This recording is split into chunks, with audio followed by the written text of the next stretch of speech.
All right, let's start off easy, though, with episode 1. Jeremy, you're our first pod person. Let's do it. Tell me about emerging from that cocoon and what it was like. Wild. It was wild because I was there on the set with Ryan, and we were coming up with it creatively. You know, I think everyone had an idea of what these transformations wanted to be on the page, but getting in the space, he had a specific vision. And I remember it was a lot of KY jelly. There was a lot of goo.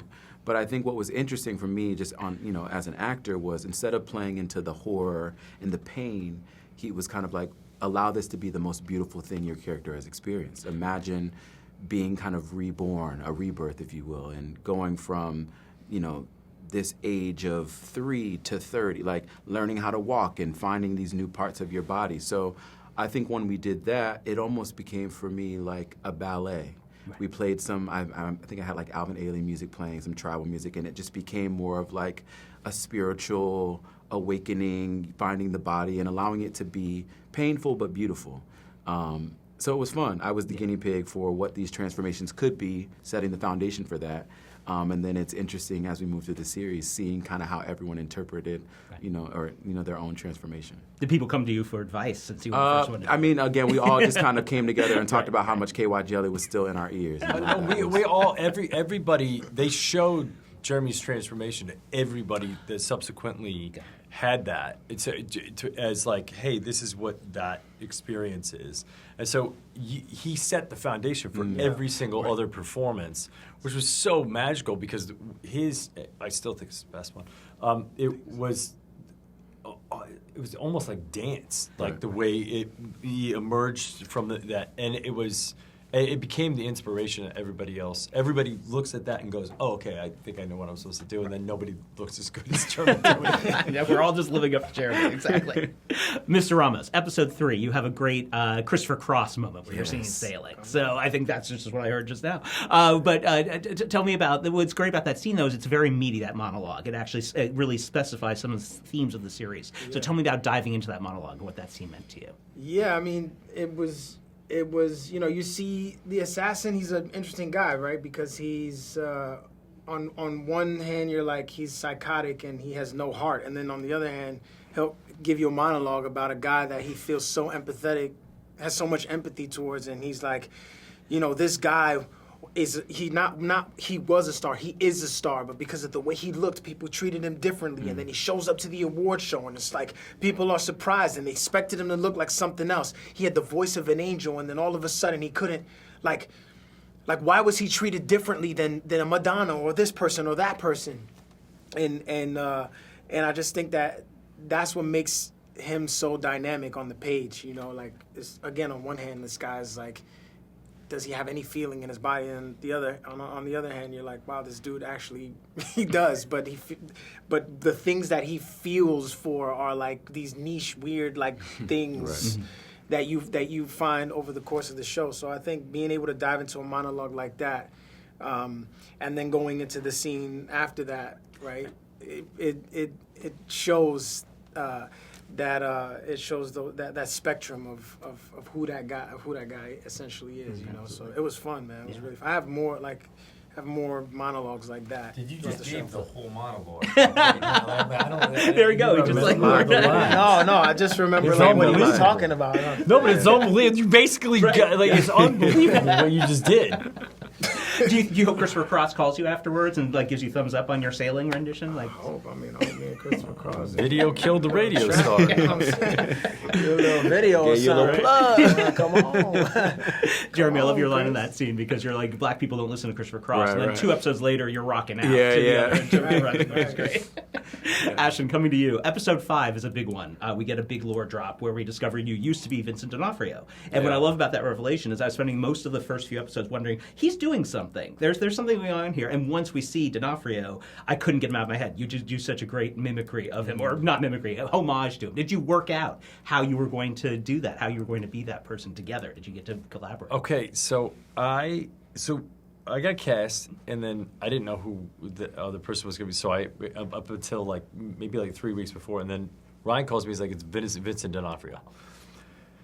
So we have a mutual friend, Dax Shepard, and so I reach out to Dax. I'm like, "Hey, can you connect me with Vincent? I want to talk to him about this thing." And then Vincent was busy because he was shooting something else.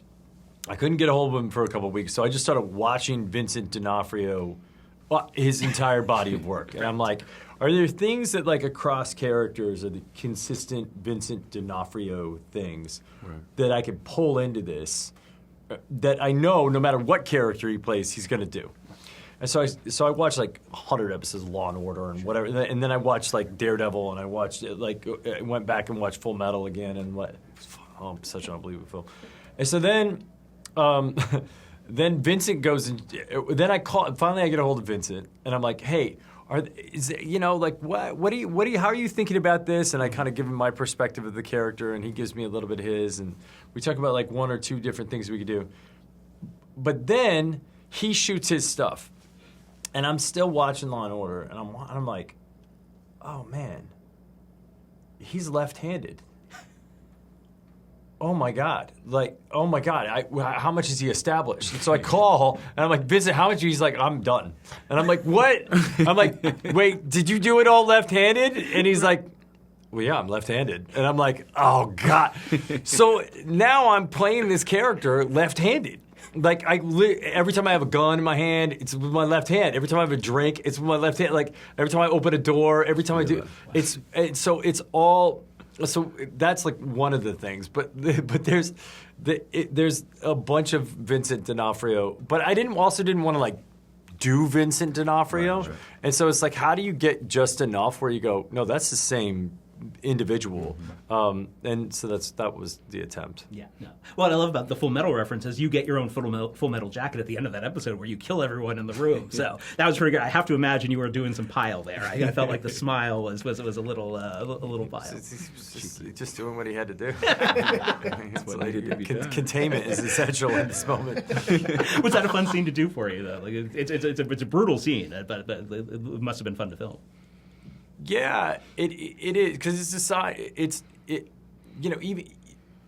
even right after it, there's a moment when I'm like walking out, and I kind of skipped, like I was like so happy, like, right. And you can't, because there's two things happening. One, it's this guy taking out these people, which is an awful event. Sure. But he has to have it justified in his head as to why he's doing it. Second thing is, I mean, I'm 47. I wake up and I'm like, oh man, all right, let's get the body moving today. And like, but you imagine going from being like a 70-year-old man to being in like a 35-year-old body, and you go, oh my God, this feels amazing. Mm-hmm. And so there's two things happening at the same time. It's this like notion of like, I can move without pain. I can jump. I can skip. I can dance. And so it's a celebration of that, while wiping these people out. And so it's kind of the juxtaposition of that. There's a very fun, juxtaposition to play. Right, absolutely. All right, jumping to the end game, last episode. By that point, Anthony Jeremy, Evan has been replaced by the young kid, which is hilarious. Great twist. Tell me about working with that young kid and what that was like, and sort of having him in the mix suddenly. Well, I think what happened was we read the script and we were pretty gagged by it, So then we came in and we're kind of like looking at this young kid and just like, do you know what's going on? And he was so sweet, and his mom was there, and she was like, you got anything for him? I was like, I think he's gonna be all right. Like, show up, do the thing. And he was great. He was so kind, and he was so ready to be present, and I was like, how much do you know about the show? He knew enough, but it was really cool to work with him and to watch him kind of become Evan and pick up little mannerisms and, do these things that I'm sure were pretty wild for this. I mean, how young was that kid? He had to be like... I think he was like 12, bro. Wow.